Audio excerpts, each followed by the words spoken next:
Hey Time Slicers, welcome to Slice Squad Spills. I'm your host, Nikki Wildflower. I went from a basement apartment to a multiple seven-figure empire. Now I'm here to share how you can do it too.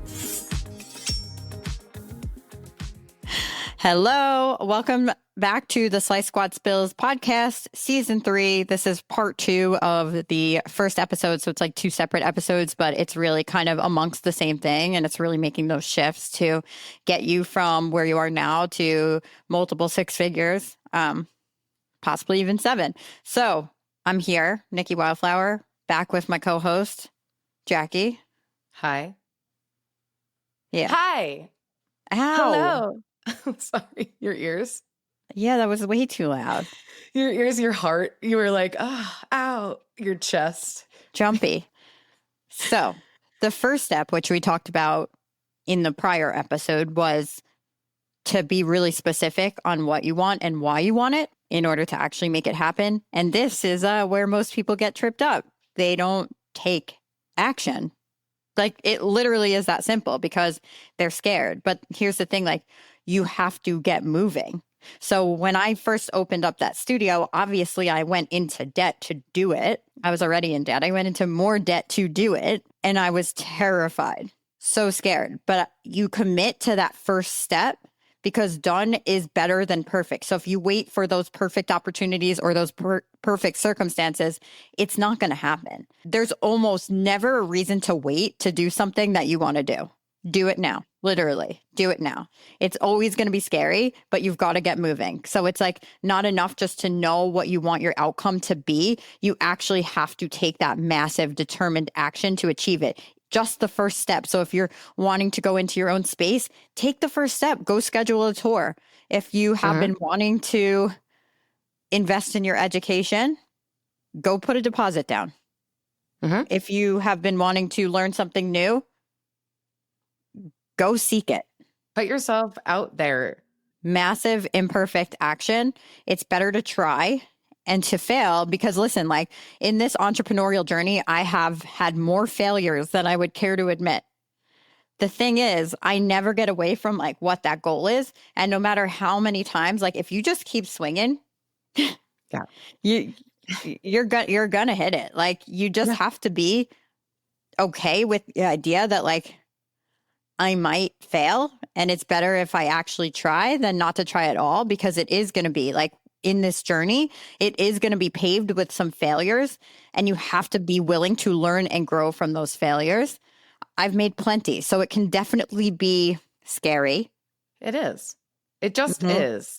And life is always going to life. It doesn't change the end goal, right? Like life's going to throw lemons, rocks, fucking ducks in your direction, right? And so what can happen is this like repetitive when then fallacy. Like humans, we often step into something called the when then fallacy, which is where we make kind of these excuses out loud or in our heads of like why we're not taking that first step right now. Because, well, you know, when this happens, then I'll go schedule that tour. Or like, well, right now life is really, really hard for me. And so like when things feel better, then, and that's so vague and broad. And so when I save more money, how are you going to save more money if you're not making more? Right. Stop making decisions as the version of you that you currently are and make decisions as the version of you are trying to get to, the one that is in that space, rocking it, fully booked, making 6 figures. What would that one do? That's the one you have to make decisions as. Exactly. So that fear of the failure and fear of the unknown, that's going to be there. And that fear of stepping out of your comfort zone, it should feel scary. That means that you're growing. And those are really valid feelings. So I don't want to pretend that they're not. However, it's important to understand that that fear is really just a natural part of the journey. We're just trying to avoid pain as humans. That's all it is. Like we're driven by 2 things, pain and pleasure. We want to avoid pain and we want to go toward pleasure, right? But sometimes that fear of pain is so strong that it's stronger than the potential pleasure that you could have by actually taking action. And you need to know that and actively work against it. Embracing that fear and moving forward anyway is actually every really truly successful person that I know plows right through those feelings of uncertainty and discomfort because that's where the true growth actually happens. And there's great rewards to actually pushing through those fears and taking the action. That's where life changes. You get to prove to yourself that you can, like, okay, I did it this time. And then the next step, it'll still be scary, right? The next risk you take, it will still be scary, but it might be a little bit less scary because you've shown yourself that you can do hard and scary things and maybe learn lessons from them. Like, even if it does result in failure in any capacity, whatever that looks like. What is failure? You know what I mean? Like, they're lessons learned, and then we keep moving. And so, yeah, you can kind of start to like rewire those protective thoughts. You're still going to have them, but they'll just be a little bit more quiet. I know people will come to me too and be like, Nikki, like you're fearless. And I'm like, I'm the furthest thing from that. I'm literally always scared. I am a nervous system. Yeah. But really, like, as we talked about, as Jackie talked about just like a few minutes ago, that when then thing, that'll get you every single freaking time. Like, that's that really mistaken belief that once we will take action once certain conditions are perfectly met. And it's not going to happen. When I have more time, then I'll start this. When I feel more confident, when I understand social media more, then I'll start posting. When I have more clients, then I'll go independent. It's really actually just a form of procrastination. That's it. They are unfortunately excuses. And it's not that, like, everything is an excuse, right? Even fear, this is something Patty taught me. Even fear technically is an excuse. Excuses aren't necessarily like logistically not true. Like, they're very real. Like, fear is very much a real thing. So the word excuse, I like always looked at as like this really negative thing. And I'm like, fear doesn't count as an excuse because that's a feeling. But it is, right? Like, it is just one of those things that will continue. If you can't just plow through it, it will continue to keep you exactly where you are. And you'll continue to use that as an excuse because that's what you've done your whole life up to this point, right? Like, exactly. Yeah. And it, like, all it really does is it just delays progress indefinitely because those perfect conditions that you're waiting for, they're not coming, babe. They're just not. There will always be something. And if you think that I don't have time, will there ever be a time in the future where you're as busy as you are now? Of course. You're mismanaging your time, number one. It's just an excuse that you're telling yourself. Of course you have time. Of course you have time. Someday is not a day of the week. It's not a thing. It's now. So you don't wait for the perfect moment. You take the moment by the freaking calzones and you do it anyway. Just step in. Just step in one way. Just one thing. One thing. So I scheduled a tour and I just fucking did it. And that was step one. Yep. Decide and commit. Yep. And then you take the first effing step and you go. And trust me, when you got skin in the game, you act. Because you're like, oh shit, now you gotta. Now I've got to make this happen. So then when you acknowledge the fact that that's what your brain does, that your brain tries to protect itself from pain and really does this whole when then thing, then you can consciously have the self-awareness to make the choice to act despite those imperfect conditions. Right. And you break that cycle of procrastination and you embrace the reality of taking action in the present moment now instead of waiting for that perfect time that's not coming. Nikki uses this thing and now I've been stealing it and then like delivering it to everybody that I'm around because that's just kind of something that I do. It's like one phrase sticks in my head for like a month straight. What is it? My God. The story that I'm telling myself is that, so instead of, because I think there is an important factor, it's like give yourself a little bit of grace. So whether it's an excuse or a story or whatever, like I prefer the story. The story that I'm telling myself is that I have to wait until this point in order to do this. And it's just a story. That's not necessarily valid. And here's all of the reasons why it's not actually valid. You know, if that resonates for you, I think it's another great tool so that you're not like, if some people, like if you're hard on yourself, you're not going to actually act. Some people, if you're hard on yourself, you are going to. So it just kind of varies. So use whichever one kind of feels good. Like maybe you talk to yourself in your head, like, bitch, that's an excuse. Go do it. You know, but maybe you're more like the story that I'm telling myself right now is this, and it's not true.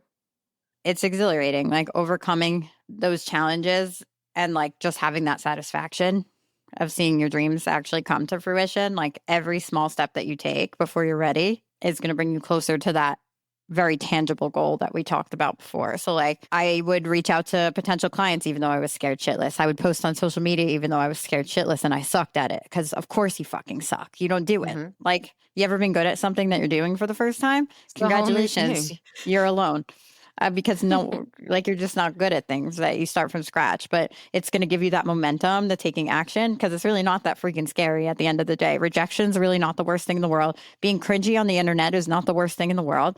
Having debt, as long as you can, like, if you have the confidence in yourself to actually like take action and make it back, not the worst thing in the world. But you have to commit fully to taking that crucial first step toward your desired results.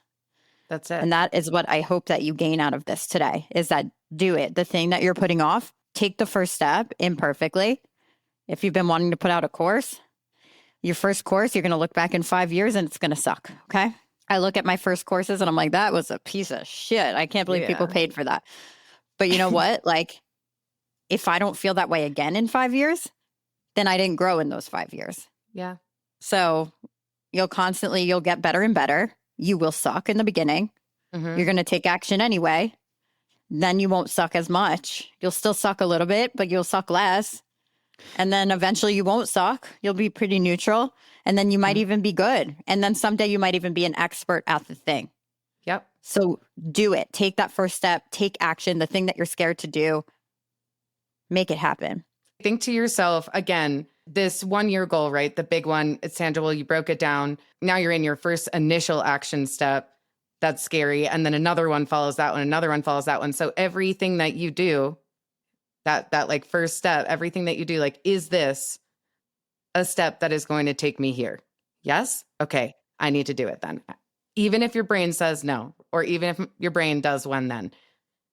Is this going to help me get here? Yes? Okay. Boop. Do. And if it's like a social media post and you're super scared of that, press post and throw your phone in the garbage. Just throw leave it into the deep sea. I used to tell people to do that all the time. Just post a face forward video and then throw your phone in the garbage.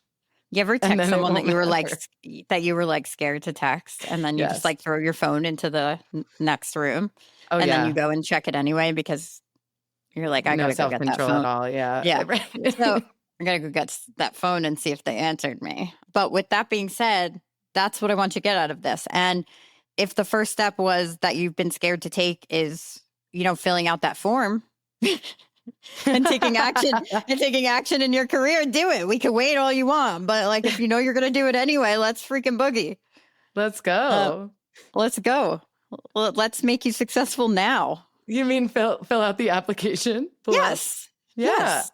What are you waiting for? Like literally, what are you waiting for? So that's that. On our next episode, we will start doing tangible steps to get those ideal clients into your place of business. And thank you for hanging with us. Season 3, we have made it past 95% of all podcasters by being this far into it. Because most people only do one episode. And once you get past 11, it's really like narrow. Might even be 99% of people don't get past episode like 11 or 13 or something. I don't know the exact statistic, but thank you for being here. Like, subscribe, join my Facebook group too, because there's tons of goods in there. Like, it is just the greatest thing. I also put free trainings, like whole tutorials on YouTube all the time. And there's just so many ways that you can communicate with myself, my team, DM me, and have a beautiful day. Have an amazing day. Bye-bye. Bye-bye. Thank you for listening to Slice Squad Spills. If you're enjoying the show, please subscribe, leave a rating and review on your favorite podcast platform. Your feedback is going to help us improve and attracts more listeners to the show. Please share with your fellow time slicers. And hey, if you're ready to optimize your time and double your income, we've got you covered.